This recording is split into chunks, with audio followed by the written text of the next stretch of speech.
Hello everyone, my name is Yanjana Sunhale, Assistant Professor, Department of Chemistry, Pandit Sundarlal Sarma, Open University, Chhattisgarh, Bilaspur.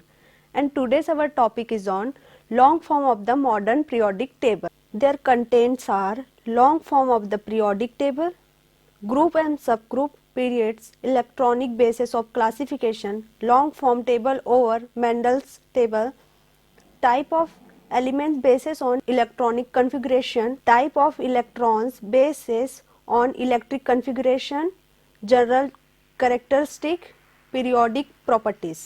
हम सबसे पहले देखते हैं long form of the periodic table, modern periodic table.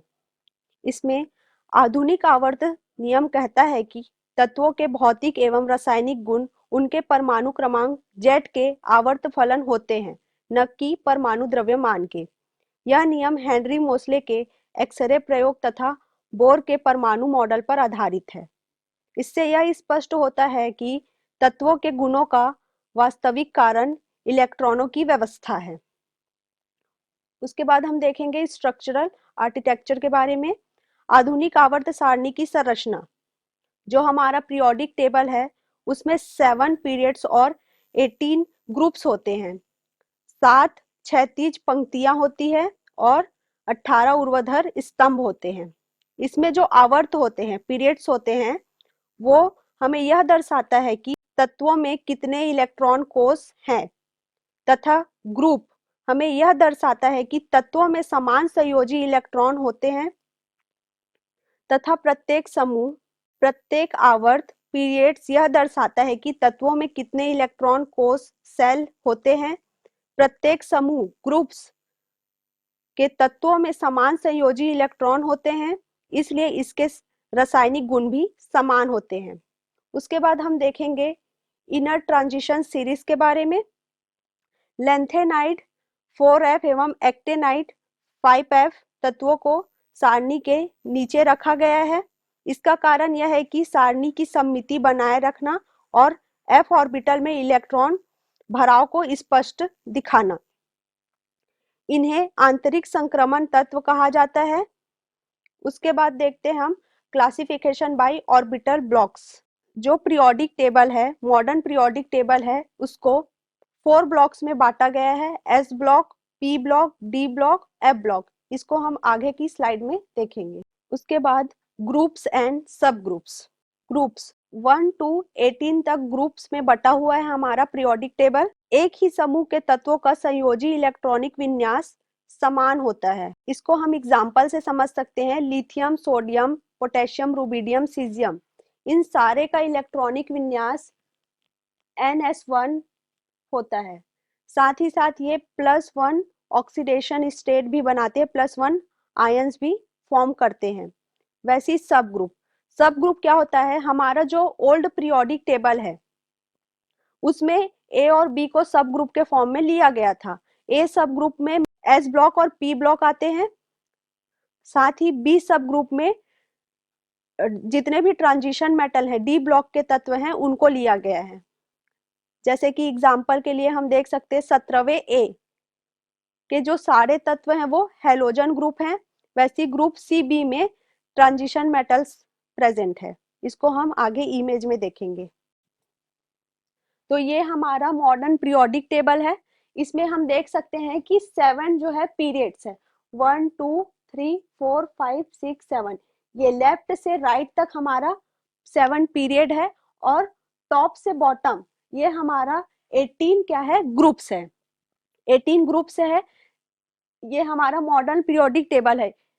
अब साथ ही साथ इसमें जो ओल्ड पीरियोडिक टेबल है उसको ग्रुप्स में बांटा गया था, ए और बी में। तो हम इमेज में देख सकते हैं, हमने बोला कि एस ब्लॉक और पी ब्लॉक को ए ग्रुप में बांटा गया है, तो इसलिए यहाँ 1A 2A और उसके बाद आगे इधर बढ़ते जा रहा है ए में। और जो बीच के ट्रांजिशन मेटल है, बीच के ट्रांजिशन जो डी ब्लॉक के मेटल है, उसको बी सब ग्रुप में बांटा गया है। साथ ही हम देख सकते हैं कि ट्रांजिशन मेटल से ही हमारे एफ ब्लॉक के तत्वों को भी लिया गया है। उसके बाद हम देखते हैं आवर्त के बारे में, पीरियड्स के बारे में। ये कितने हैं, 1 से 7 तक हमारे आवर्त हैं। आवर्त हमको ये दर्शाता है कि तत्वों में कितने इलेक्ट्रॉन सेल्स प्रेजेंट है। इसको हम एग्जाम्पल से समझ सकते हैं, जैसे कि सोडियम में 3 सेल्स प्रेजेंट होते हैं, मतलब ये तीसरे पीरियड में प्रेजेंट होगा। वैसे ही कैल्शियम में 4 सेल प्रेजेंट होते हैं, इसलिए ये चौथे पीरियड में प्रेजेंट होगा। यहाँ सातों पीरियड को दिखाया गया है एक टेबल फॉर्म में, first period, second, third, fourth, 5, 6, 7। इसके एग्जाम्पल दिए हुए hydrogen, lithium, sodium, potassium, rubidium, caesium, francium. इस तरीके से इसका एग्जाम्पल भी दिया हुआ है, जिसमें सेल्स भी बांटे गए हैं। फर्स्ट को के सेल से प्रदर्शित करते हैं, सेकेंड को एल से, थर्ड को एम से, फोर्थ को एन से। इसी तरीके से आगे ये बढ़ते जाता है। आगे देखते हैं कि हम किसी भी सेल को नाम कैसे देते हैं। प्रत्येक कोष में अधिकतम इलेक्ट्रॉन की संख्या होती है। प्रत्येक कोष में अधिकतम इलेक्ट्रॉनों की संख्या फॉर्मूला 2n² के बेसिस पे हम रखते हैं। यहाँ हम देख सकते हैं कि के सेल में मैक्सिमम 2 इलेक्ट्रॉन डाल सकते हैं, वही एल में मैक्सिमम 8 इलेक्ट्रॉन डाल सकते हैं, एम में 18 और एन में 32। इतने हम इलेक्ट्रॉन्स डाल सकते हैं। इसको हम इमेज से समझ सकते हैं, जैसे कि हम फर्स्ट रो को अगर ले, फर्स्ट पीरियड को ले, तो हाइड्रोजन होता है और हीलियम होता है। हाइड्रोजन में कितने इलेक्ट्रॉन होते हैं? 1 इलेक्ट्रॉन होते हैं, और हीलियम में 2 इलेक्ट्रॉन होते हैं। तो मैक्सिमम हम इस रो में लेफ्ट से राइट में कितने इलेक्ट्रॉन भर पा रहे हैं? जो हमारा मैक्सिमम है वो 2 है, और सेल हमारा कितना है? सिर्फ 1। वैसी एल में सेल कितना है हमारा? एल में हमारा 2 सेल है, और इलेक्ट्रॉन हम मैक्सिमम कितने भर सकते हैं? 8 तक हम इलेक्ट्रॉन मैक्सिमम भर सकते हैं। हम आउटर इलेक्ट्रॉन को गिनते हैं, आउटर में 8 है, 32 है, हम आउटर इलेक्ट्रॉन्स को गिनते हैं। वैसी एम जो है उसमें हम 18 इलेक्ट्रॉन डाल सकते हैं। तो यहाँ देख सकते हैं उसमें सेल कितने होंगे? 3 सेल होंगे, 1 2 3, 3 सेल होंगे। तो हम इसमें मैक्सिमम लास्ट में हम इसमें 18 इलेक्ट्रॉन भर सकते हैं। इसी तरीके से आगे सीरीज जो है वो बढ़ती जाती है। उसके बाद हम देखेंगे electronic basis of classification. Electronic विन्यास का महत्व। आधुनिक आवर्त सारणी तत्वों को इलेक्ट्रॉनिक विन्यास के आधार पर वर्गीकृत करती है, क्योंकि किसी तत्व के रासायनिक गुण मुख्यतः उसके संयोजक इलेक्ट्रॉन पर निर्भर करते हैं।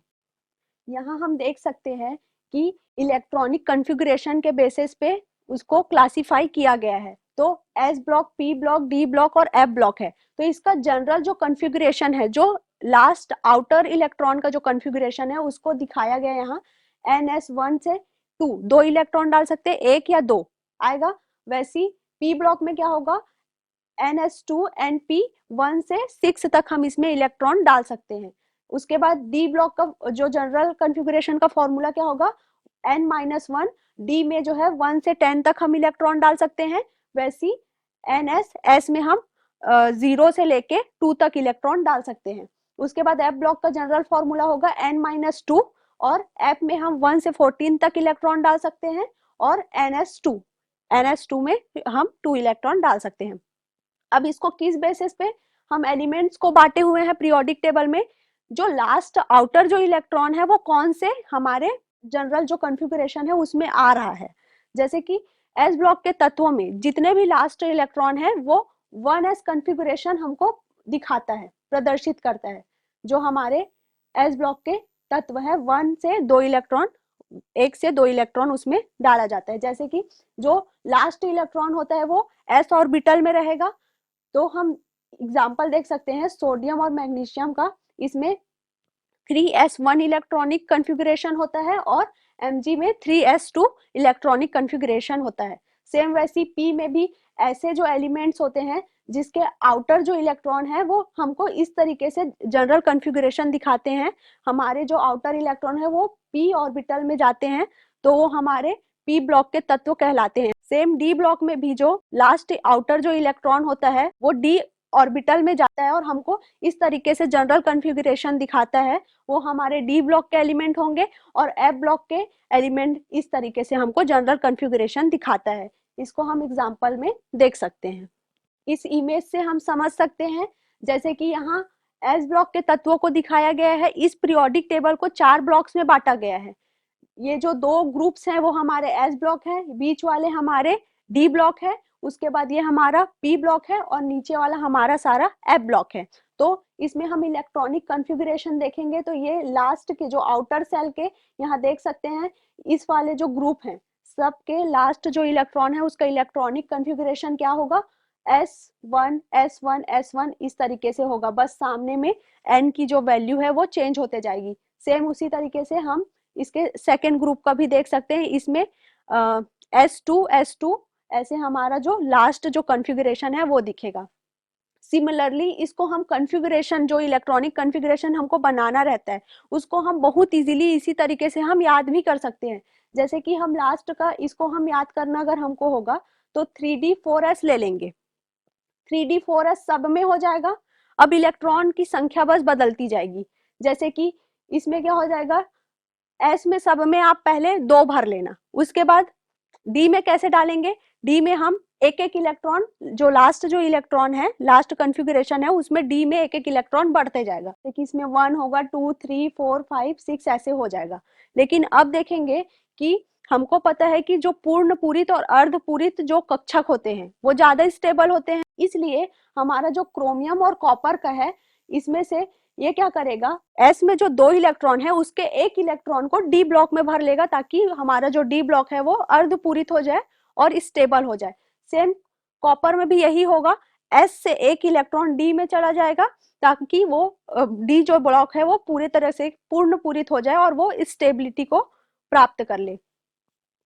इस तरीके से हम अगर एक ही लाइन हमको याद हो जाएगा तो नीचे के जो कॉन्फ़िगरेशन है सबके सेम होते हैं, बस n का वैल्यू बदलते जाएगा। सेम हम p का भी कर सकते हैं, यहाँ sp करके हम सब में लिख लेंगे। यहाँ जो इलेक्ट्रॉनों की संख्या जो परिवर्तित होते जाएगी वो p ब्लॉक का ही होगा। जैसे कि फर्स्ट ग्रुप में p1 हो जाएगा, इसके बाद इसमें p2 p3 p4 p5 p6 इस तरीके से इसमें इलेक्ट्रॉनिक कॉन्फ़िगरेशन होगा। तो इस तरीके से हम इलेक्ट्रॉनिक कॉन्फ़िगरेशन को इजीली याद कर सकते हैं। उसके बाद हम देखेंगे long form modern periodic table over Mendel's periodic table. आधुनिक आवर्त सारणी परमाणु क्रमांक पर आधारित है, इसलिए यह अधिक वैज्ञानिक है। जो हमारा मॉडर्न पीरियोडिक टेबल है वो इलेक्ट्रॉनिक क्रमांक के आधार पर आधारित है, जबकि हमारा मेंडल्स का जो पीरियोडिक टेबल था वो परमाणु द्रव्यमान के आधार पर आधारित था। इस वजह से जो मॉडर्न पीरियोडिक टेबल है उसकी वैज्ञानिकता अधिक है। हम मॉडल पीरियोडिक टेबल और मेंडल्स पीरियोडिक टेबल पे डिफरेंस देख लेते हैं। इसमें हम देखते हैं मॉडर्न पीरियोडिक टेबल के बारे में, आधुनिक आवर्त सारणी के बारे में। यह परमाणु क्रमांक पर आधारित होता है। यह इलेक्ट्रॉनिक विन्यास को स्पष्ट रूप से समझाती है। निष्क्रिय गैसें स्वाभाविक रूप से ग्रुप 18 में रखी गई है। इसके कुल 18 समूह हैं और सरल और स्पष्ट हैं। इसमें आवर्तिता तार्किक और नियमित है। एफ ब्लॉक तत्व लैंथेनाइट और एक्टेनाइट को नीचे अलग स्थान दिया गया है ताकि तालिका में सुव्यवस्थित बनी रहे। उसके बाद हम मेंडल्स लॉ को देखते हैं। यह परमाणु द्रव्यमान पर आधारित है। इसमें इलेक्ट्रॉनिक विन्यास का कोई आधार नहीं है। निष्क्रिय गैस बाद में खोजे जाने पर अलग जोड़ी गई है। ए और बी उपसमूह होने के कारण तालिका समझने में भ्रम उत्पन्न होता है। कई स्थानों पर आवर्तिता अनियमितता दिखाई देती है। एफ ब्लॉक तत्वों के लिए कोई उचित स्थान नहीं है। इसको हम एग्जाम्पल से समझते हैं कि मॉडर्न पीरियोडिक टेबल किस तरीके से मेंडल्स पीरियोडिक टेबल से बेटर है। यहाँ हम देखते हैं आर्गन का एटॉमिक नंबर 18 है और एटॉमिक मास 39.9 है। वहीं पोटेशियम का एटॉमिक नंबर 19 है और एटॉमिक मास 39.1 है। According to atomic mass potassium should come before argon. Atomic mass के बेसिस पे पोटेशियम जो है आर्गन के पहले आना चाहिए, पर according to atomic number argon जो है पोटेशियम के पहले आता है। तो परमाणु द्रव्यमान के आधार पर यह क्रम गलत होता है, लेकिन परमाणु क्रमांक के अनुसार यह सही है। यह त्रुटि मेंडलीफ पीरियोडिक टेबल स्पष्ट नहीं कर पाया। और भी ऐसे बहुत सारे त्रुटियां मेंडलीफ पीरियोडिक टेबल में देखी गई, इसलिए आधुनिक आवर्त सारणी हमारे लिए ज्यादा उपयोगी है। उसके बाद आगे देखते हैं type of element based on the electronic configuration. इसमें फर्स्ट है एस ब्लॉक के तत्व। इसमें ग्रुप फर्स्ट एंड सेकेंड आते हैं। इसका सामान्य इलेक्ट्रॉनिक विन्यास NS1 या NS2 हो सकता है। अत्यधिक क्रियाशील धातु हैं और आयनिक यौगिक बनाते हैं। एग्जाम्पल के लिए Na जो है Na प्लस आयन फॉर्म करता है, मतलब ये अपना एक इलेक्ट्रॉन डोनेट करके प्लस चार्ज फॉर्म करता है। सेम कैल्शियम जो है वो अपना 2 इलेक्ट्रॉन डोनेट करके 2 प्लस चार्ज फॉर्म करता है।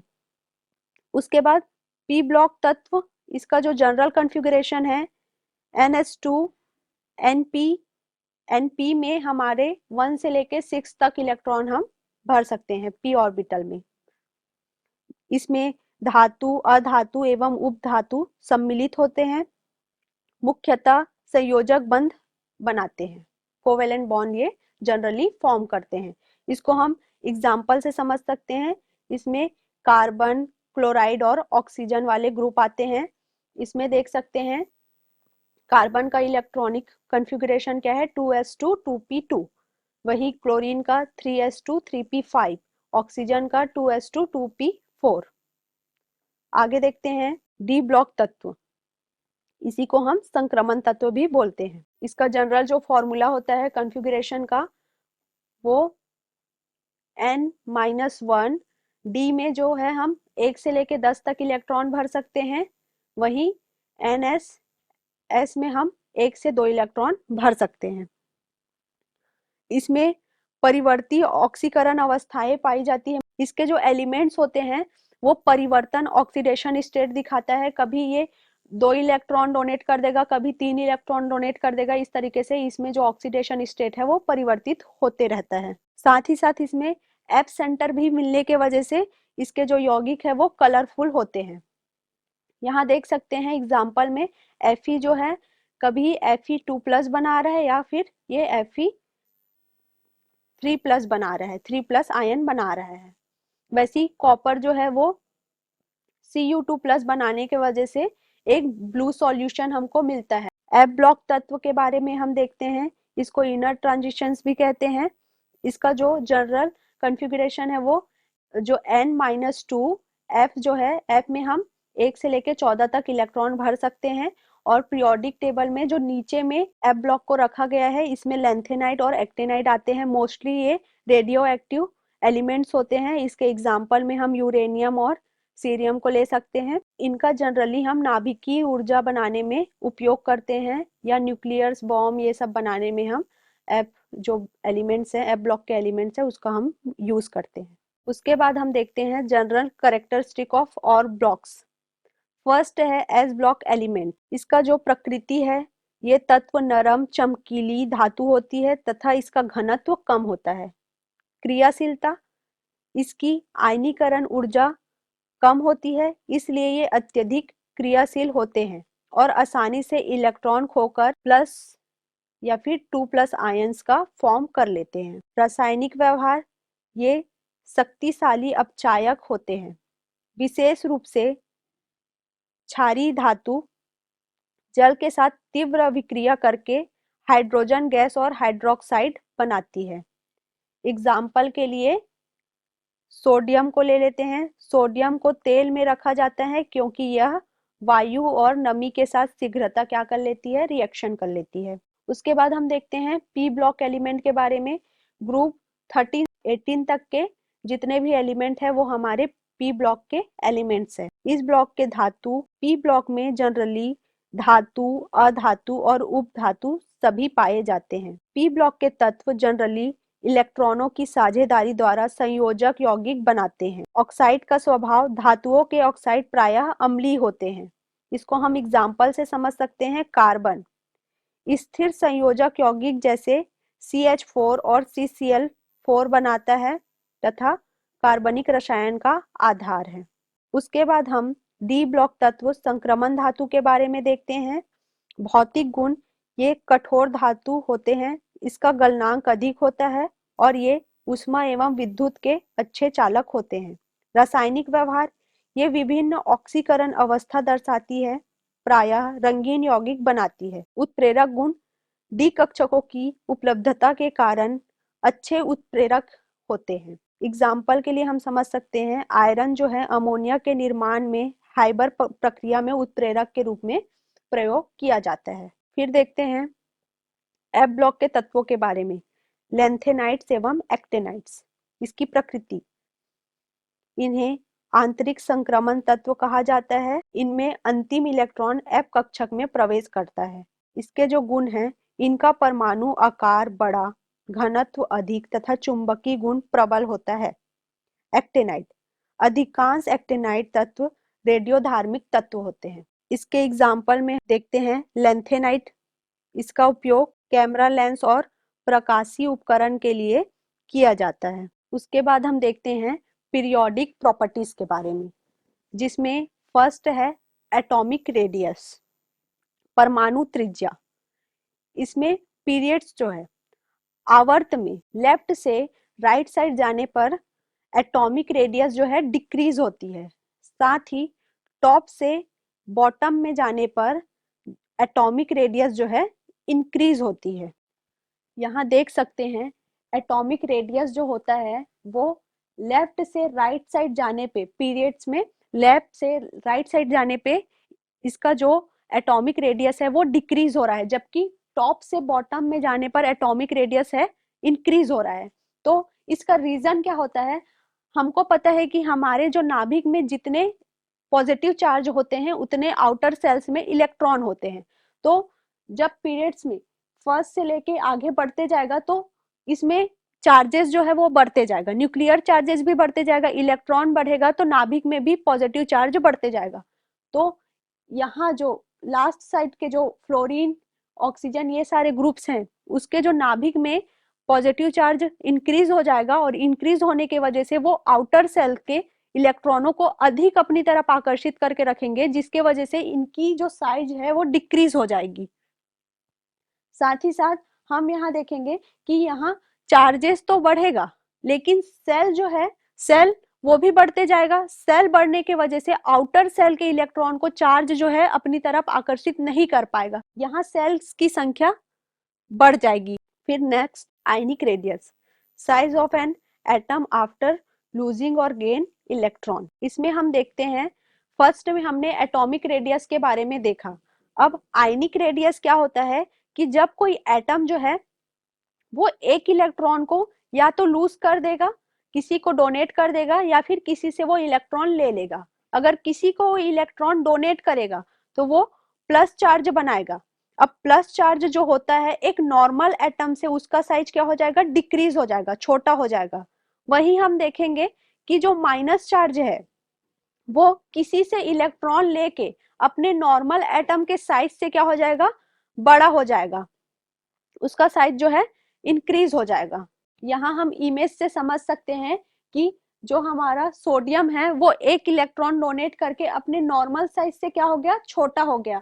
वहीं हम एन आयन को ले लेंगे तो वो दूसरे से एक इलेक्ट्रॉन लेकर अपना साइज जो है नॉर्मल साइज से इंक्रीज कर लिया। जनरली जो फर्स्ट ग्रुप है वो प्लस आयन बनाते हैं, जबकि सेकेंड ग्रुप है 2+ आयंस बना लेते हैं। तो हमको पता है अगर प्लस चार्ज बढ़ते जाएगा तो साइज जो है वो छोटा होते जाएगा, इसलिए लिथियम का साइज बेरिलियम के साइज से थोड़ा बड़ा होता है। वहीं हम फिर आगे बढ़ेंगे तो जो बी है हमारा 3+ आयन बनाएगा, दैट्स वाई ये इन दोनों से और स्मॉल होते जाएगा। वहीं हम देखेंगे कि अगर चार्जेस बढ़ते जाएगा, अब ये जो ऑक्सीजन और फ्लोरीन वाले हैं वो एन आयन बनाते हैं। एन आयन बनाते हैं मतलब ये दूसरे से इलेक्ट्रॉन ले लेते हैं। अब इलेक्ट्रॉन लेने की वजह से हमको पता है कि एन आयन वाले आयंस है वो साइज में क्या होते जाते हैं? इंक्रीज होते जाते हैं। तो यहाँ देख सकते हैं कि ऑक्सीजन जो है वो 2- आयन बनाएगा तो और फ्लोरीन जो है माइनस आयन बनाएगा।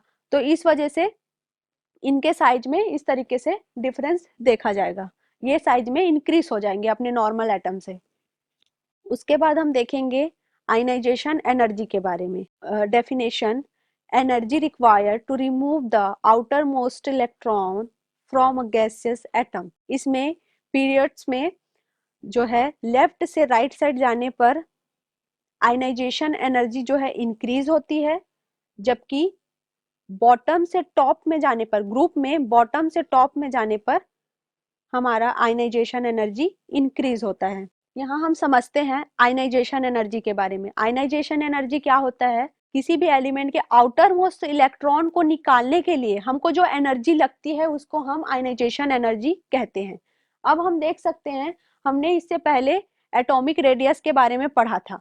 उसमें हमने क्या देखा था कि लेफ्ट से राइट साइड जाने में उसकी साइज जो है वो डिक्रीज होती है, मतलब न्यूक्लियस जो बाहर के इलेक्ट्रॉन्स को अपनी तरफ बहुत ज्यादा मजबूती से आकर्षित करके रखेंगे। तो इससे हमको ये पता चलता है कि राइट साइड के जो एटम्स एलिमेंट्स होते हैं जिनकी साइज छोटी होती है, उनके इलेक्ट्रॉन को बाहर निकालने के लिए हमको आयनाइजेशन एनर्जी क्या लगेगी, ज्यादा लगेगी। इसीलिए लेफ्ट से राइट साइड जाने पर आयनाइजेशन एनर्जी जो है इंक्रीज होती है। वहीं हमने ग्रुप में पढ़ा था कि साइज जो है ऊपर से नीचे आने पर साइज बढ़ते जाएगी, तो बाहर के जो इलेक्ट्रॉन होंगे उसको नाभिक जो है अपनी तरफ अच्छे तरीके से आकर्षित करके नहीं रख पाएगी। इसलिए हम उनके आउटर सेल के इलेक्ट्रॉन को कम आयनाइजेशन एनर्जी में बाहर निकाल लेंगे, मतलब उसमें आयनाइजेशन एनर्जी कम लगेगी। तो इसीलिए अगर हम देखेंगे टॉप से बॉटम में आयनाइजेशन एनर्जी क्या होती है, डिक्रीज होती है। अब कुछ एक्सेप्शंस भी होते हैं, क्योंकि हमको पहले ही पता है जो हाफ फिल्ड और फुल फिल्ड ऑर्बिटल्स होते हैं वो ज्यादा स्टेबल होते हैं। तो ऐसे जो एलिमेंट्स होते हैं जो हाफ फील्ड या फुल फील्ड होते हैं, उससे हमें इलेक्ट्रॉन निकालने के लिए ज्यादा आयनाइजेशन एनर्जी की आवश्यकता होती है। यहाँ एग्जाम्पल दिया हुआ है। उसके बाद हम देखेंगे नेक्स्ट इलेक्ट्रोनेगेटिविटी के बारे में।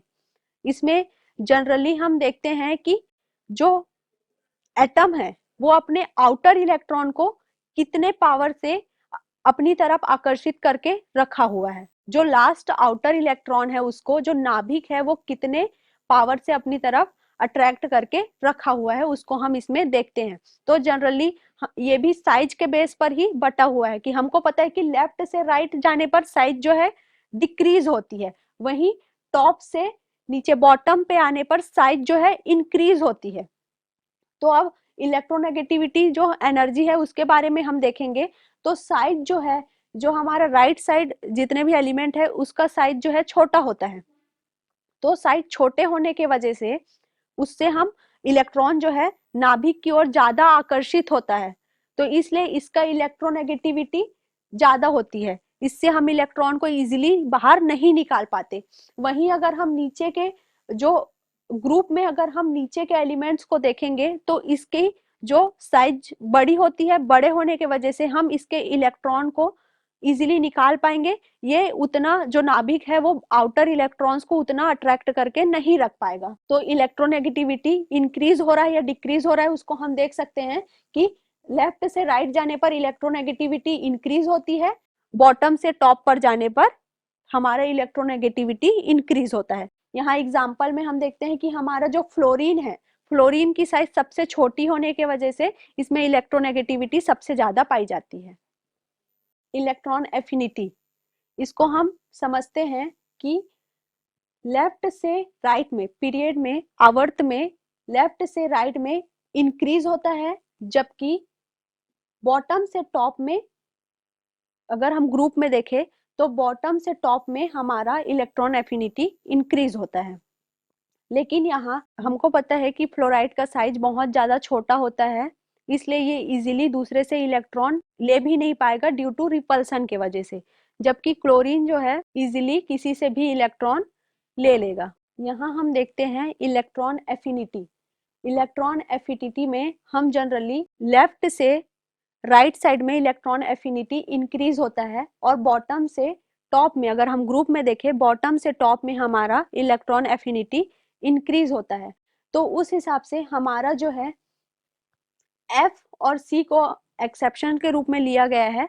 तो यहाँ हम देखते हैं कि एफ का उस हिसाब से सबसे ज्यादा हमारा इलेक्ट्रॉन एफिनिटी होना चाहिए, लेकिन यहाँ क्लोरीन का इलेक्ट्रॉन एफिनिटी होता है। इस वजह से होता है क्योंकि फ्लोरीन जो है उसका साइज बहुत ज्यादा छोटा होता है, तो इलेक्ट्रॉन्स में रिपल्सन होने के वजह से वो दूसरे इलेक्ट्रॉन्स को और अपनी तरफ आकर्षित नहीं कर पाता, क्योंकि पहले से उसके पास बहुत सारे इलेक्ट्रॉन होते हैं।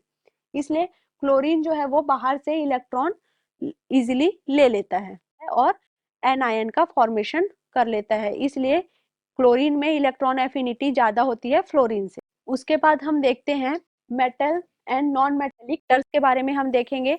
तो जनरली ये इसको हम सिंपली इससे समझ सकते हैं कि मेटेलिक कैरेक्टर जो है डायरेक्टली प्रोपोर्शनल है एटॉमिक साइज से, जबकि non metallic character universally proportional है एटॉमिक साइज से। तो यहाँ देख सकते हैं कि मेटेलिक कैरेक्टर जो है एटॉमिक साइज अगर इंक्रीज होगा तो मेटेलिक कैरेक्टर भी इंक्रीज होगा, वैसे ही नॉन मेटेलिक कैरेक्टर जो है एटॉमिक साइज के वजह से क्या हो जाएगा, डिक्रीज हो जाएगा। इसी वजह से मेटेलिक जो कैरेक्टर है वो लेफ्ट से राइट जाने पर डिक्रीज होता है और हमारे टॉप से बॉटम आने पर इंक्रीज होता है। जस्ट इसके अपोजिट हमारे नॉन मेटेलिक कैरेक्टर होंगे, लेफ्ट से राइट साइड जाने पर नॉन मेटेलिक कैरेक्टर जो है इंक्रीज होगा, जबकि टॉप से बॉटम पर हमारा नॉन मेटेलिक कैरेक्टर जो है डिक्रीज होगा। अभी हमने जितने भी पीरियोडिक प्रॉपर्टीज को देखा उसको हम सिंपली एक इमेज से इजी वे में याद कर सकते हैं। बस आपको सिंपल सा जो लिखा हुआ है आई एम नीमा, इसी बस को याद करना है। आई का मतलब क्या होगा, आयनाइजेशन एनर्जी, एम का मतलब मेटेलिक कैरेक्टर, एन का मतलब नॉन मेटेलिक कैरेक्टर, ई का मतलब इलेक्ट्रोनेगेटिविटी और ए की का मतलब इलेक्ट्रॉन एफिनिटी, ए का मतलब एटॉमिक साइज। इसको आप याद कर लेंगे। यहाँ देखेंगे बस एम वाला जो है मेटेलिक कैरेक्टर और ए वाला जो है एटॉमिक साइज, इन दोनों का एरो जो है वो नीचे की तरफ जा रहा है, बाकी इन चारों का एरो जो है वो ऊपर की तरफ जा रहा है। इसको आप याद कर लेंगे तो जितने भी प्रॉपर्टीज आप पढ़े हैं वो आपको याद हो जाएगा। अब यहाँ हम देख सकते हैं जो एरो ऊपर की तरफ जा रही है, ऊपर की तरफ कौन कौन सी एरो जा रही है, ionisation energy, non metallic character, electronegativity, electron affinity, ये चारों जो है ऊपर की तरफ जा रहा है। तो इसमें होगा क्या, पीरियोडिक टेबल में क्या होगा, लेफ्ट से राइट जाने पर ये क्या होगा, ये सारे कैरेक्टर्स इंक्रीज होंगे, जबकि बॉटम से टॉप पर जाने पर ये सारे कैरेक्टर इंक्रीज होंगे। लेफ्ट से राइट जाने पर इंक्रीज होगा और बॉटम से टॉप पर जाने पर ये इंक्रीज होगा, ये चारों कैरेक्टर। वैसे ही बच गए हमारे दो कैरेक्टर्स जो नीचे की तरफ एरो दिखा रहे हैं, मेटेलिक कैरेक्टर और एटॉमिक साइज कैरेक्टर। ये जस्ट उनके अपोजिट हो जाएंगे।